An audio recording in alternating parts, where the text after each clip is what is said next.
രേഷ്മ, അർജുനെ കണ്ടെത്താനുള്ള ദൗത്യത്തിലെ ഏറ്റവും പ്രധാനപ്പെട്ട ദിനം എന്ന് വേണമെങ്കിൽ നമുക്ക് ഇന്നത്തെ ദിവസത്തെ വിശേഷിപ്പിക്കാം, ഈ 12ാം ദിനത്തെ.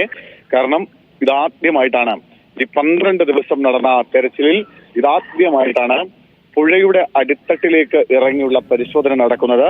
ഈ കഴിഞ്ഞ കുറേ ദിവസങ്ങളിൽ പുഴയുടെ മേൽപ്പരപ്പിൽ മാത്രമായിരുന്നു നാവികസേന അംഗങ്ങൾ പരിശോധന നടത്തിയിരുന്നത്. അവർക്ക് ശക്തമായ കുത്തൊഴുക്കുള്ളതിനെ തുടർന്ന് പുഴയിലേക്ക് പോകാൻ കഴിയാത്ത സാഹചര്യമുണ്ടായിരുന്നു, പുഴയുടെ അടിഭാഗത്തേക്ക് ഇറങ്ങാൻ കഴിയാത്ത സാഹചര്യമുണ്ടായിരുന്നു. ആ പശ്ചാത്തലത്തിൽ നിലവിലത്തെ സാഹചര്യത്തിൽ പുഴയിൽ പരിശോധന നടത്താൻ കഴിയില്ല എന്നൊരു നിലപാടിലായിരുന്നു നേവി ഉണ്ടായിരുന്നത്. പക്ഷേ ഇന്ന് ആകുമ്പോഴേക്കും ഇന്നലെ വൈകുന്നേരത്തോടുകൂടിയാണ് ഇവിടുത്തെ SP നാരായണ, കാർവാർ SP, അദ്ദേഹം ഒരു പ്രാദേശിക സംഘത്തിന്റെ സഹായം തേടുന്നത്.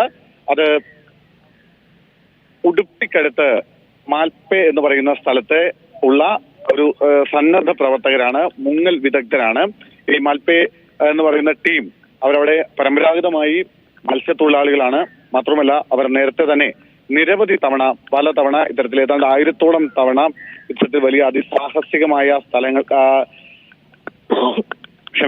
അതിസാഹസികമായി ഈ പുഴയിലും കടലിലും തടാകങ്ങളിലുമൊക്കെ അകപ്പെട്ടു പോയ ആളുകളെ രക്ഷപ്പെടുത്തിയുള്ള ചരിത്രമുള്ളവരാണ്, മുൻപരിചയമുള്ളവരാണ്, പ്രാഗൽഭ്യമുള്ളവരാണ്.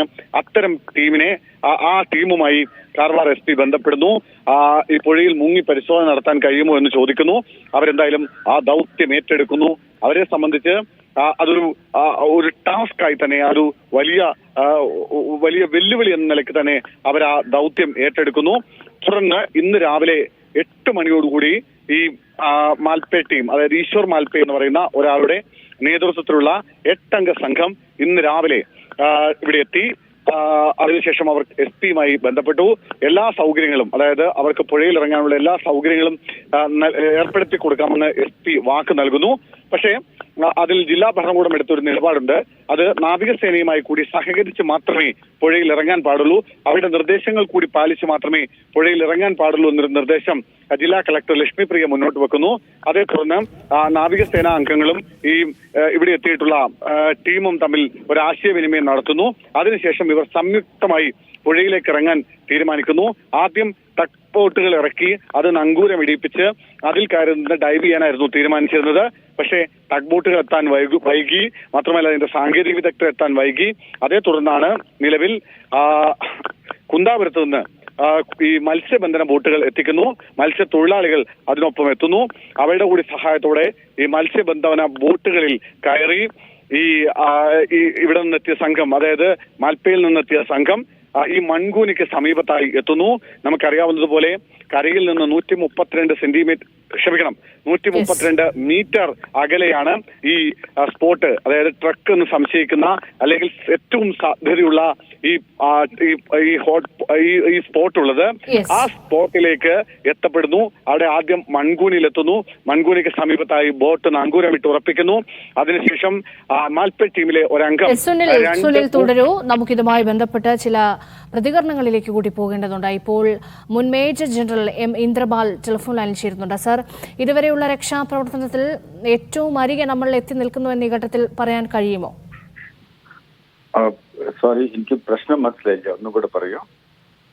അതായത് ഇപ്പോൾ ഈ പ്രാദേശിക മുങ്ങൽ വിദഗ്ധ സംഘത്തെ ഉപയോഗിച്ചുകൊണ്ടുള്ള ഒരു രക്ഷാപ്രവർത്തനമാണ് ഇപ്പോൾ നടക്കുന്നത്. നമുക്കറിയാൻ കഴിഞ്ഞത് അവരവിടെ നിന്ന് ഡൈവ് ചെയ്ത് കാര്യങ്ങൾ നിരീക്ഷിക്കുന്നു എന്നാണ്.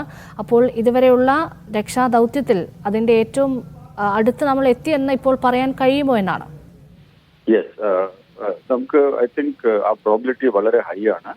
ആ പോയിന്റ് നമ്പർ 4 നമ്മൾ ഫസ്റ്റ് പോയാൽ ഇത് ട്രക്ക് കിട്ടാൻ മാക്സിമം ചാൻസ് ഉണ്ട്. അത് മാത്രമല്ല, ആ പോയിന്റ് നമ്പർ 4 നമുക്കൊരു 3 മീറ്ററിൽ അതിന്റെ ഫസ്റ്റ് സിഗ്നൽ കിട്ടിയിട്ടുണ്ട്.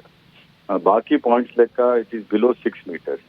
അപ്പൊ ഇവിടെ ഡൈവേഴ്സ് അടുത്ത് കയറുകയാണെങ്കിൽ അവർക്ക് 3 മീറ്ററിൽ ഡെഫിനറ്റ്ലി എന്തെങ്കിലും കയ്യിൽ ഫീലിംഗ് കിട്ടും, ഒരു ഒബ്ജക്ട് കിട്ടും. അത് വെച്ചിട്ട് അവർക്ക് മുന്നോട്ട് പോകാൻ സാധ്യതയുണ്ടാവും. സർ, ഇത് അർജുന്റെ ട്രക്ക് തന്നെയാണ് എന്നുള്ള കാര്യം നമുക്ക് സ്ഥിരീകരിക്കാൻ കഴിയുന്നുണ്ടല്ലോ അല്ലേ? It's like this. നമ്മൾ ഉപയോഗിക്കുന്ന ടെക്നോളജി അത് ഫോട്ടോഗ്രാഫി അല്ല. It's not it's called imagery.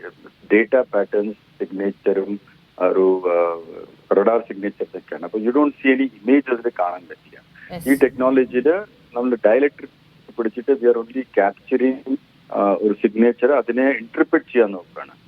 അപ്പോ ടു സേ ഇത് അതർ ട്രക്കാണെന്ന് 100% ഒരു ഫോട്ടോ എടുത്താൽ നമുക്ക് പെട്ടെന്ന് പറയാൻ പറ്റും.